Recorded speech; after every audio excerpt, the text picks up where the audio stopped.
Just when it seemed like things couldn't get any worse, a satyr blew a horn to get everyone's attention on Tantalus. "Yes, well," Tantalus said as soon as the talking died down, "on my first day of authority it is quite a pleasant form of punishment to be here. I do hope to interact with everyone here. You all look good enough to eat. As for some changes, we made some reinstitutions for chariot racing. I know these races were discontinued for various reasons, but I know you will all join me in welcoming this camp tradition. The first race shall start in 3 days' time, and teams may register in the morning. We'll release you from your regular activities to prepare your chariots and choose your horses. Also, winning teams shall be awarded no chores for that month." It was hard to believe, but a roar of excitement filled most of the tables. Then Clarice, the last person Percy expected to object, stood up. "But what about patrol duty?" she asked. "What about the situation with the tree's borders?" But then her siblings pulled her back down into her seat before she could finish. "And now," Tantalus continued, "before we move on to the campfire, some of you may have noticed we have a cyclops here thanks to Percy Jackson and Annabeth Chase. And of course cyclopes are known for being bloodthirsty monsters and have a very small brain capacity. Under normal circumstances, I would release it into the woods so you all can hunt it down for the fun of it, but who knows? Perhaps this one is not as horrible as its brethren." Although it was technically already too late, Percy felt so angry, he felt like killing Tantalus. "And until it proves itself worthy of destruction," Tantalus continued, "we'll need a place to keep it. The Hermes cabin, perhaps?" The Hermes cabin became silent. "Come now," said Tantalus, "any suggestions at all?"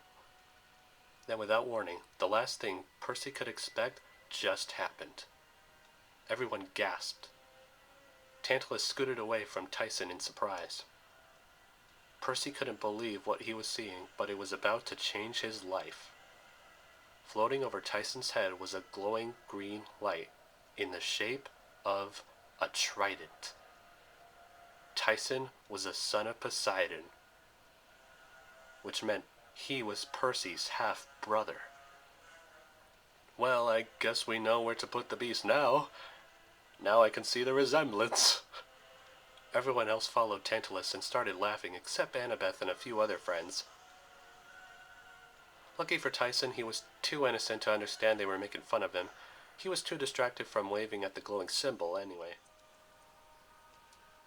The rest of the time was just as Tantalus wanted. Torture. Percy went instantly from the new cool kid who returned Zeus's Master Bolt to the loser with the monster for a brother. As much as he liked Tyson, he couldn't help but feel embarrassed. Okay, ashamed. Everyone kept teasing him. The Aphrodite girls offered him eyeliner. "He's not my brother," Percy complained. "He's my half-brother." But no one had the maturity to listen. Annabeth wanted to make him feel better and wanted to suggest they could team up together in the chariot race. It seemed like a good combo since her mom invented chariots and his dad invented horses. "Just ignore them, Percy," she said. "It's not your fault you have a monster for a brother." "Half-brother, and he's not a monster," Percy snapped. "Okay, but technically he is a monster," Annabeth said. "Well, you let him in the camp."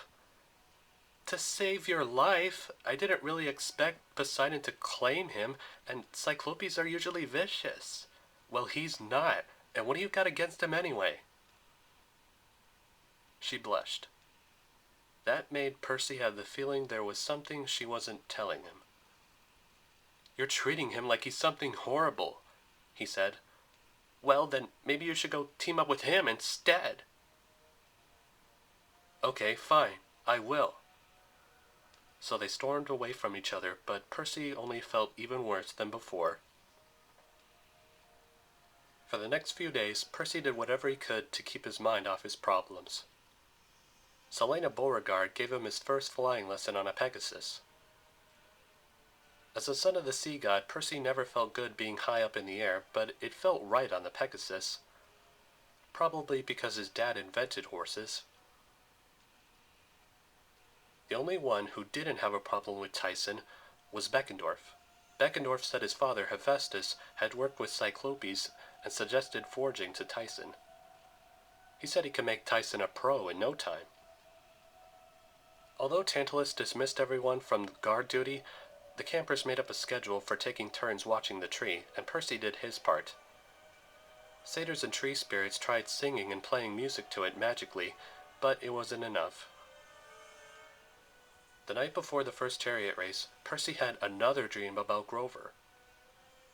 This time, Grover was in a dark cave trying to block the entrance to another cavern with a boulder. And for some reason, he was wearing a wedding dress. Then he was looking straight at Percy. The image was like seeing something on TV. "Percy, thank the gods," he said. "Can you hear me?" "I can hear you," Percy answered. "What's going on?" "Honey pie," a deep voice shouted from behind the boulder. "Are you finished yet?" Not yet, dear. Just 12 more days," Grover said. "Percy, please, I don't have much time. You have to help me." "Why?" Percy asked. "What's going on? Where are you?" "I don't know," Grover said. "It's on an island somewhere in the Sea of Monsters.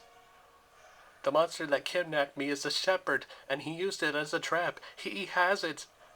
It had so much nature magic on it, it smelled just like the great god Pan, and he tricked me with it. This is why no satyr returns from the quest for Pan." "Why are you wearing a dress?" Percy asked. "It's the only thing keeping me alive. Luckily for me, he's half blind from the last time somebody poked it out." "Who's he?" Percy asked. "Polyhemus, the cyclops. He thinks I'm a lady cyclops and now he wants to marry me. You gotta get me out of here before he realizes what I really am and eats me." "Where's the island?" Percy asked. "I'll come and rescue you." "I told you I don't know where exactly, but it's somewhere in the Sea of Monsters," Grover said. "Wait, you said he has it?" Percy asked. "What's it?" "Honey pie," Polyhemus called. "Gotta go," Grover said. "Sweet dreams, don't let me die." Then Percy woke up. It was morning, and the day of the first chariot race. It was hot and humid that morning, and all the participants prepared their chariots. The racetrack led in and out of the woods, and spectators sat real close to the track. Mr. D wasn't a morning person, so he didn't show up. Percy did in fact team up with Tyson, and after spending time in the forging, he did a real good job. "We're gonna win," Tyson said cheerfully. "We're so gonna lose," Percy thought to himself. But he knew he had to try. He wasn't quite sure for what reason, but it was either to show Tyson wasn't such a bad guy, or to show that he wasn't ashamed of being seen with Tyson in public, or that he wasn't hurt by any jokes or insults. "All right," said Tantalus. "You all know the rules. Each team has 2 in each chariot, the driver and the defender. The first chariot to make it twice around the track wins. Weapons are allowed, but please, nobody try to kill anybody. The punishment for killing anyone will be no s'mores at the campfire for a week. Now, ready your chariots." As everyone got ready, Percy tried to tell Annabeth about Grover, but she was still too angry to listen. Then a horn blew. "Charioteers, to your marks," Tantalus called. As soon as all chariots were lined up, the starting signal dropped. The chariots roared to life, zoomed down the track, and disappeared into the woods.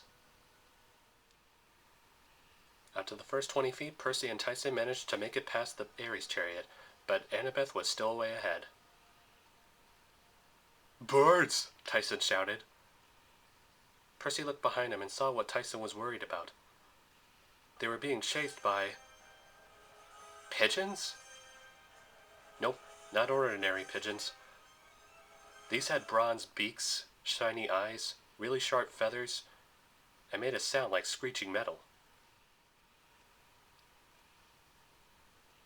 They were swarming through the woods, but it was about to get worse. When they made it out of the woods and back to the starting point and they finished the first lap, the birds started to attack the campers. "Synthalian birds," Annabeth shouted. "They'll strip everyone to bones if we don't drive them away. But how?" Percy remembered a story about Hercules fighting those birds by making horrible sounds. That's when it struck him. "To the big house!" Then Annabeth jumped from her chariot to Percy's like it was the easiest thing in the world. Clarice's chariot crossed the finish line and won first place while Percy drove his chariot off the track and towards the big house. When Percy got inside, he found Chiron's boombox and some loud music. They went back outside and prayed the batteries weren't dead. When he pressed play, the pigeons stopped. They abandoned the track and flew into the sky, at least until the Apollo kids took them down. The camp was saved, but everyone was still wounded with bird pecks. "Bravo!" Tantalus shouted. "We have our first winner of the summer! Clarice LaRue! And now for the punishment. For the troublemakers. For disrupting this race."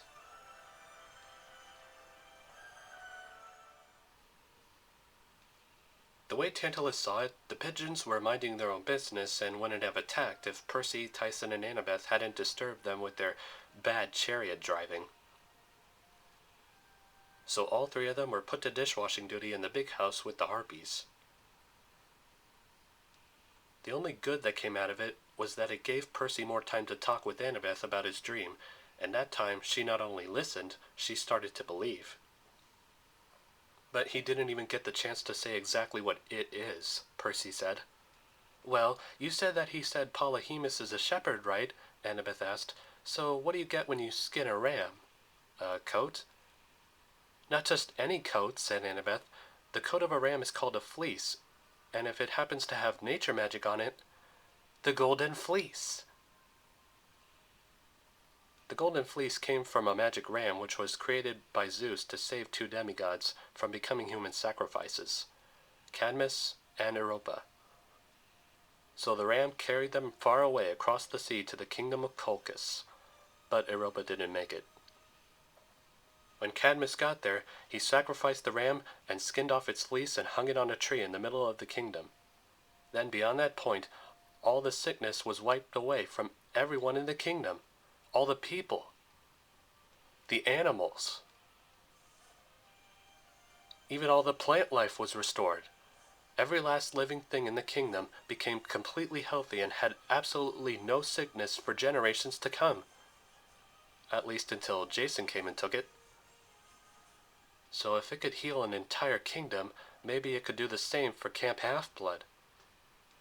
"And now Grover's found it," Percy said, "so we know where to look." "It seems all too easy," Annabeth said. "What if it's a trap?" "There's not much choice if we want to save Grover and the camp," Percy said. "But there's just one problem. Where's the Sea of Monsters?"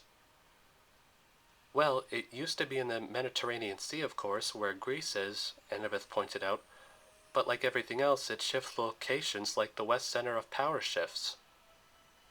Percy remembered being told about that, and he learned it from experience. Last year he learned Olympus was floating over the Empire State Building, and the underworld was underneath Hollywood. "It's off the east coast and northeast of Florida," she continued. "The Bermuda Triangle." "We have to tell Tantalus," Percy said. "We'll tell him in front of the whole camp at the campfire tonight. Then when everyone hears, they'll pressure him."